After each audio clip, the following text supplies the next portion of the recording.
How to fix the calcium deficiency in your plants for cheap?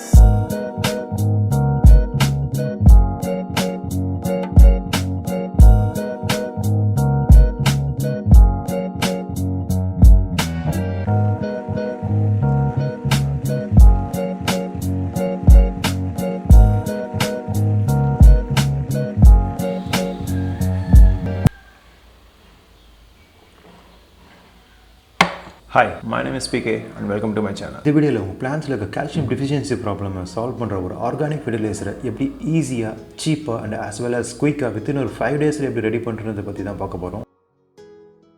கால்சியம்ன்றது ஒரு பிளான்ட்டுக்கு எதுக்கு ரொம்ப முக்கியமாக தேவை ஃபஸ்ட்டு அதை பார்த்துடலாம். மண்புழுவோட முக்கியத்துவங்கள் வீடியோவில் நான் ஒரு விஷயத்தை மென்ஷன் பண்ணிப்பேன், which is call primary nutrients. இந்த நைட்ரஜன், பொட்டாசியம் அண்ட் பாஸ்பரஸ் இது மூணும் பார்த்தீங்கன்னா பிளான்ட்டோட ஒரு பிரைமரியான நியூட்ரிஷன்றது. Just like this 3 primary nutritions, இந்த செகண்டரி நியூட்ரிஷன்ஸ் பார்த்தீங்கன்னா அதுக்கு ஒரு லிஸ்ட் இருக்கும். அந்த லிஸ்ட்டில் பார்த்தீங்கன்னா முக்கியமாக கால்சியம், ஜிங்க் இதெல்லாம் இருக்கும். இந்த செகண்டரி நியூட்ரிஷனில் கால்சியமுக்குன்னு பார்த்தீங்கன்னா ஒரு சில பர்பஸ் இருக்குது. அந்த பர்பஸ் பிளான்ட்டுக்கு ரொம்ப முக்கியமான தேவையில் இருக்குது. இந்த கால்சியம்ன்றது பிளான்ட்டுக்கு எதுக்கு தேவை அப்படின்னு பார்த்தலாம். ஒன்ஸ் நான் என்னோட அந்த ப்ரீவியஸ் அந்த மண்புழுவோட வீடியோவில் நான் ரிலேட் பண்ணி சொல்கிறேன். அந்த வீடியோவில் செல் பிளாக்ஸ் அப்படின்னு ஒரு விஷயத்தை பற்றி நான் பேசியிருப்பேன். எப்படி பிளான்ஸ் அதோட நியூட்ரிஷன்ஸ் அண்ட் அதோட எனர்ஜி ஒரு செல் பிளாக்ஸ் மாதிரி கிரியேட் பண்ணி அதில் ஸ்டோர் பண்ணி அதுக்கு எப்போ தேவையோ அதுக்கு ஏற்ற மாதிரி அது கன்சியூம் பண்ணுதோ அந்த செல் பிளாக்ஸை கிரியேட் பண்ணுறதுக்கு பாஸ்பரஸ் அண்ட் பொட்டாசியம்ன்றது அவசியமாக தேவை. அந்த கிரியேட் பண்ண செல் பிளாக்ஸை ப்ராப்பராக ஹெல்த்தியாக மேனேஜ் பண்ணுறதுக்கு கால்சியம் ரொம்ப முக்கியமான தேவையாக இருக்குது. So the calcium manages the cell block which holds all the primary nutrition. கால்சியம்ன்றது ஒரு secondary nutrition. This calcium, the secondary nutrition, holds the cell block which holds the primary nutrition. Hope you understand this. இந்த secondary nutrition ஆன calcium அந்த cell blocks ஹெல்த்தியா maintain பண்ணுறதுக்கோசம் அந்த cell blocksல அந்த primary nutritions, அந்த nitrogen, phosphorus and potassium அந்த மாதிரியான விஷயங்களான முக்கியத்துவம்லாம் அந்த cell blocksல இருக்கும். So what happens when your plant is lack of calcium? உங்கள் செடியில் கால்சியம் சத்து கம்மியாக இருந்தால் என்ன மாதிரியான மாற்றங்கள் வரும்னா இந்த leaf curls, leaf and rots இந்த மாதிரி விஷயங்கள்லாம் வரும். இலையில பார்த்தீங்கன்னா இலையோட எண்ணில் சின்ன ஒரு கருகுன மாதிரி ஒரு விஷயம் வரும். அப்புறமா இலை பார்த்தீங்கன்னா சுருங்க ஆரம்பிச்சிடும். இது மெயினாக பார்த்தீங்கன்னா நீங்கள் மிளகாய் செடியில் நிறைய பார்க்கும். பிளான்ட் ப்ரொடியூஸ் பண்ணுற வெஜிடபிளாக இருக்கட்டும், ஃப்ரூட்டாக இருக்கும், அது பார்த்தீங்கன்னா ஒரு ஹெல்த்தியாக இருக்காது. we can able to judge by the appealing. அதை பார்த்தாலே நமக்கு தெரிஞ்சிடும் இது ஏதோ ஒரு மாதிரி வீக்காக இருக்கேன்னு. அதுக்கும் பார்த்தீங்கன்னா கால்சியம் டிஃபிஷியன்சி ஒரு முக்கியமான காரணமாக இருக்கும். பிகாஸ் அந்த பிளான்ட்டால் அந்த செல் பிளாக்ஸில் இருக்க அந்த மேஜர் நியூட்ரிஷன்ஸ் எதையுமே ப்ராப்பராக கன்சியூம் பண்ண முடியாது. ஏன்னா அந்த செல் பிளாக்ஸை மேனேஜ் பண்ணுறதுக்கு கால்சியம்ன்றது ஒரு முக்கியமான தேவையாக இருக்குது. கால்சியம் டிஃபிஷியன்ஸை நம்ம மேனேஜ் பண்ணுறதுக்கு அண்ட் இதை சால்வ் பண்ணுறதுக்கு we have to feed calcium to the plant. We have to give the source of calcium to the plant. So what is the source of calcium? So the egg, இந்த முட்டையில் protein சத்துன்றது ரொம்ப அதிகமாக இருக்குன்றது தெரியும். as well as எக்கில் calcium சத்து இருக்குது. அந்த calcium சத்து அதிகமாக எக்கில் எதில் இருக்குன்னு பார்த்தீங்கன்னா அந்த எக் ஷெல்ஸில். we are not going to consume the eggshells. So அந்த எக்ஷெல்ஸ் மூலமாக நம்ம ஒரு ஆர்கானிக் ஃபெர்டிலைசருக்கு நம்மளே ஓனர் கிரியேட் பண்ணலாம். அதை வச்சு நம்ம இந்த பிளான்ட்ல இருக்க கால்சியம் டிஃபிஷியன்சியை ஈஸியாக சால்வ் பண்ணிட முடியும். மேபி உங்களுக்கு இது ஃபஸ்ட்டே தெரிஞ்சிருக்கலாம், நம்ம எக்ஷெல்ஸ் ஆட் பண்ணுறதுனால பிளான்ட்டுக்கு நிறைய நன்மை கிடைக்கணும். But keep one thing in mind is plant can only take the breakdown to nutrients. So what is this breakdown to nutrients? இந்த breakdown ஆன நியூட்ரியன்ஸ்லாம் என்னன்னு பார்த்தீங்கன்னா இப்போ நம்ம பிளான்ட்டுக்கு ஒரு இப்போ காம்போஸ்ட், இது காம்போஸ்ட்லாம் எப்படி கிரியேட் பண்ணுவோன்றது பார்த்தீங்கன்னா ஒரு சாலிட் மெட்டீரியல்ஸ், இந்த லீஃபாக இருக்கட்டும் இல்லை காம்போஸ்ட் தேவையான எந்த மெட்டீரியல்ஸ் இருக்கும் அதை சாலிட் மெட்டீரியல்ஸை ஒரு இடத்துல ஸ்டோர் பண்ணி வைப்பாங்க. as the time goes அந்த எலமெண்ட்ஸ்லாம் பார்த்தீங்கன்னா பிரேக் டவுன் ஆகிட்டு ஒரு பவுடர் மாதிரி ஒரு விஷயமா வரும். அதுதான் நம்ம பிளான்ட்டுக்கு கொடுக்க முடியும், அதை தான் பிளான்ட்டால் கன்சியூம் பண்ண முடியும். நம்ம என்ன எலமெண்ட்ஸோ அதை அப்படியே கொண்டு போய் செடிக்கிட்ட கொடுத்தா it cannot break, it cannot use it. எக்ஷெல்ஸை நம்ம டைரெக்டாக பிளான்ட்டுக்கு ஆட் பண்ணுறதுனால எக்ஷெல்ஸை நம்ம ஜஸ்ட் லைக் அப்படியே உடச்சி விட்டு இல்லை நம்ம உடச்சி நம்ம சாயிலில் மிக்ஸ் பண்ணியோ இல்லை சாயிலுக்கு ஒரு சர்ஃபேஸ் மேலே போடுறதுனால அந்த அளவுக்கு ஒரு யூஸ்ஃபுல்லாக இருக்காது.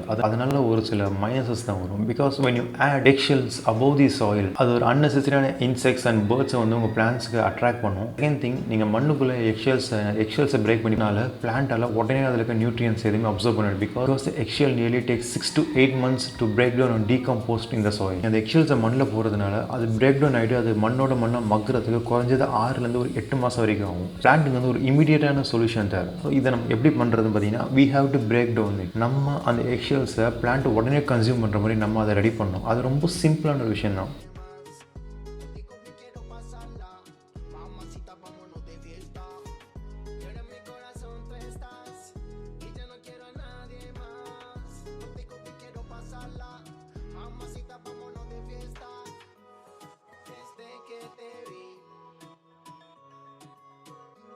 இதுக்கு first thing we need some a handful of eggshells. வீட்டில் நம்ம யூஸ் பண்ணுற முட்டையோட அந்த எக்ஷெல்ஸ் எல்லாத்தையும் நம்ம கலெக்ட் பண்ணி வச்சுக்கலாம். அதை இந்த மாதிரி ஒரு ஜூட் பேக், இந்த ஒரு கோணிப்பை, இந்த மாதிரி ஒரு பேக்கில் போட்டு நம்ம அதை வந்து சன்ட்ரை பண்ணோம். ஏன் பர்டிகுலராக இந்த கோணிப்பை அப்படின்னா எக்ஷெல்ஸில் பார்த்தீங்கன்னா இன்னர் மாய்ஸ்டர் அப்படின்ற ஒரு விஷயம் இருக்கும். அந்த எக்ஷெல்ஸ்க்கு உள்ளே பார்த்தீங்கன்னா ஒரு ஈரப்பதம் இருக்கும். அந்த ஈரப்பதம் வந்து கம்ப்ளீட்டாக காயணும். நீங்கள் ஒரு டைட்டான பேக்கில் போட்டு வச்சுட்டிங்கன்னா அது கண்டிப்பாக காயாது. அதே மாதிரி நீங்கள் ஒரு ஓப்பன் சர்ஃபேஸில் அப்படி நீங்கள் காய வச்சிங்கன்னா ஒன்று அந்த எக்ஷெல்ஸை பறவைங்க எதனா தூக்கிட்டு போயிடும், இல்லை இருக்கிற வேறு ஏதாச்சும் பூச்சி அதோட சேர்ந்து வந்து உட்காந்துட்டு இருக்கும். இந்த மாதிரி ஒரு கோணிப்பை இந்த மாதிரி ஒரு பேக்ல போட்டு வரப்போ சன்லைட் பார்த்தீங்கன்னா அது மேலே டைரக்டாக போடும். as well as these jute bag also saves the eggshell from the birds and other minor animals. So எவ்வளோ நாள் இந்த எக்ஷெல்ஸை நம்ம வெயிலில் வச்சா இது கரெக்டாக ட்ரை ஆகும்னு பார்த்தீங்கன்னா மேக்ஸிமம் ஒரு 4 days இல்லை மேக்ஸிமம் ஒரு 5 days. ஒரு 5 நாள் இதை ஒரு ஃபுல் சன்னில் வச்சா இந்த எக்ஷெல்ஸ் பார்த்தீங்கன்னா கம்ப்ளீட்டாக அது ட்ரை ஆகிடும். இந்த 5 நாள் அதை ஒரு கம்ப்ளீட் வெயிலில் வைக்கிறதுனால அதுக்குள்ளே இருக்க அந்த இன்னர் மாய்ஸ்டர்ன்றது கம்ப்ளீட்டாக ட்ரை அவுட் ஆகிடுச்சுன்னா அதுக்கப்புறம் நம்ம அதை பிரேக் டவுன் பண்ணுறதுக்கு ரொம்ப ரொம்ப ஈஸியாக இருக்கும். 5 நாள் கழிச்சு நம்ம அந்த காய வச்ச எக்ஷெல்ஸ் எல்லாத்தையும் நம்ம எடுத்து பார்த்தோன்னா அது எந்த அளவுக்கு ட்ரை ஆகிருக்குன்றது நமக்கு தெரிஞ்சிடும். ஹவு டு செக் இந்த எக்ஷெல்ஸ் கம்ப்ளீட்டாக ட்ரை ஆகிடுச்சுன்றதை நம்ம எப்படி செக் பண்ணலான்றதை பார்த்துடலாம்.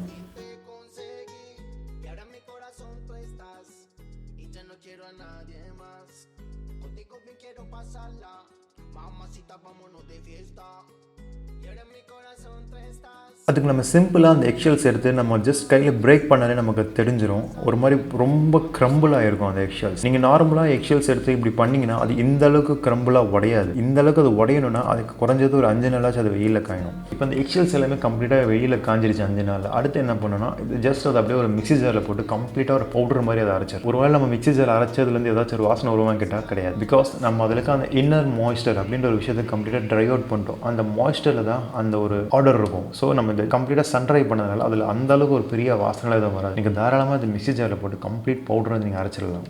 முடிஞ்ச அளவுக்கு இந்த பவுடரை அரைச்சிருங்க. Because we need a complete fine powder. ஓரளவுக்கு சின்ன சின்ன துகள்கள் இருந்தால் பிரச்சனை இல்லை, பட் ஆனால் ரொம்ப இதுவாக இருக்கக்கூடாது. ஆர்கானிக்கான ஒரு எக்ஷெல் ஃபர்டிலைசர், ஒரு கால்சியம் ஃபர்டிலைசர் ரெடி பண்ணியாச்சு. இதை நம்ம எப்படி யூஸ் பண்ணாத பார்த்துலாம். இதை யூஸ் பண்ணுறதுக்கு 2 மெத்தட் இருக்குது. ஒன்று, நீங்கள் செடியை நடுறதுக்கு முன்னாடி அதில் இருக்க மண் கலவையிலேயே அதை நீங்கள் கலந்துடலாம். ஒரு 1 or 2 spoonful of eggshell powder is enough for a plant. மண்கலை ரெடி பண்ணுறப்பவே நீங்கள் அந்த எக்ஷெல் பவுடர் போட்டு நீங்கள் கலந்துட்டிங்கன்னா அந்த பிளான்ட் அதில் இருக்க நியூட்ரிஷன்ஸ், தேவையான நியூட்ரிஷன்ஸ் எல்லாத்தையுமே ஈஸியாக அப்சர்வ் பண்ணிக்கும் as the plant grows.